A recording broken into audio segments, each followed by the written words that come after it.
Hi, I'm Jaikira Washington, and today I chose for the topic research project is broken incarceration systems in America. And here, if you see that group of children, America is the #1 country in the world that incarcerates children, has the most prisons in the country, and just a higher incarceration rate than any other country in the world. The system is broken because there's no proper health care, no proper mental health care, no healthy food options. There's a school to prison pipeline. There's an unjust ratio between Black and white people when it comes to incarceration. Here we see America teaches racist policing to incarcerate more Black men.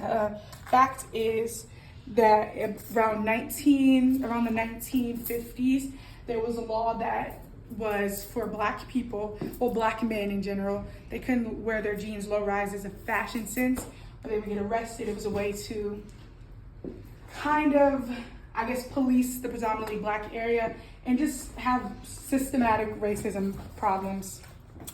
And also I have a problem with the system because there's no true rehabilitation. There's just in general, it's prison reform. It's just we don't have proper health care or things like that.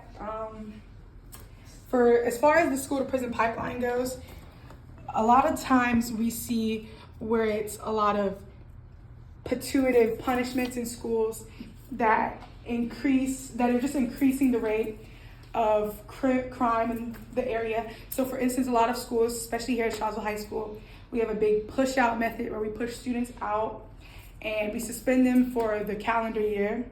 Speaking with Dr. Gurley, I found that out. And a lot of kids are either forced to choose between stay suspended or do I go to a different alternative school. And a lot of times those options don't work and students end up just not going back to school, turning to the streets for education, turning to the streets for just family in general, just looking for guidance that they don't have at home. Sometimes school is only kind of guidance that people have.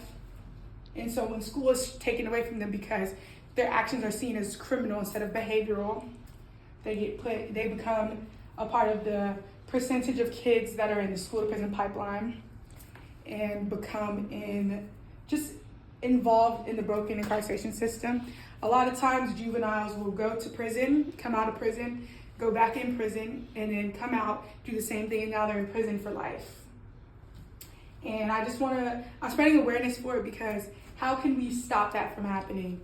How can we have the right type of rehabilitation for people to not go back to prison after being in prison? Or how do we stop kids from going to prison and kind of really see the basis of the root? The root of the problem is definitely the government, and I like to say school systems, because I feel like if we were a little bit more patient and stopped looking at behavioral issues as a criminal action, we would be able to see that it is bigger than just me seeing someone acting up. It's bigger than just someone not having a mom, someone not having a dad. It's bigger than all of this. It's just rooted in society and systemic racism in general.